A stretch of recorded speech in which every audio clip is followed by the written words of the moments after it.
সবকিছুরই দাম বাড়ে ভাই, বেতন বাড়ে না। বেতন নিয়া না বলিলে আর যে চলে না। যারে আপনি জিজ্ঞেস করেন কেমন আছেন ভাই, হতাশার এক বাণী শুনবেন কেউই ভালো নাই। ইমাম সাহেব যদি বলে বেতন বেশি লাগবো, আপনারা তো হুজুর মানুষ, আল্লাহ বরকত দিব। আবি একটা যদি বলে বেতন বাড়ান লাগবো, বিয়া শাদি করো নাই ভাই, কোকে ঠাই খাইবো।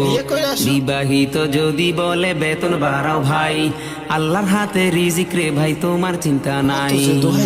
ভাত না খেয়ে কুড়া খাবি, নয়তো খাবি তুষ, ফলের বদলায় খাবি তোরা মিষ্টি কুমড়ার জুস।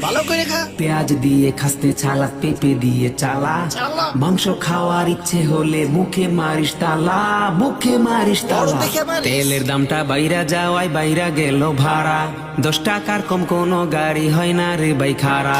বিদ্যুতেরই দাম গিয়া ভাই উঠছে রে মাথায়, টাকার ভয়ে ফ্যান গুড়াই না পইরা যাই রে গাতায়।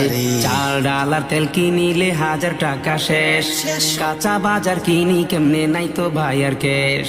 পেঁয়াজ ছাড়া রান্না হবে আমরাও খাই তাই, কম খেয়ে তাই চালের অভাব মিটাবি তুই ভাই। বেগুন দিয়ে চলবে না আর বেগুনির ধারা, কুমড়া দিয়ে চালাবি তুই যতই থাকুক প্যারা, যতই থাকুক প্যারা।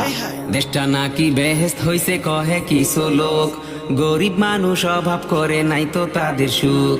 সত্যি কথা কই না কেহ খালি মারি পাম, তাই বুঝি গো জিনিসপত্রের আজকা এত দাম। যাই যত কোক নীতি কথা কারো মন নাই ফ্রেশ, বিশ্বাস যদি নাহি হয় ভাই কইরা দেহ টেস। বার্গার খাবি খেতে পারিস তবে মাংস ছাড়া, কাঁঠাল দিয়ে বানাবি যেমন পারিস তোরা। এখনো ভাই সুযোগ আছে, দেশকে ভালোবাসো, চুরি পাচার সাইরা দিয়া আল্লাহর পথে আসো।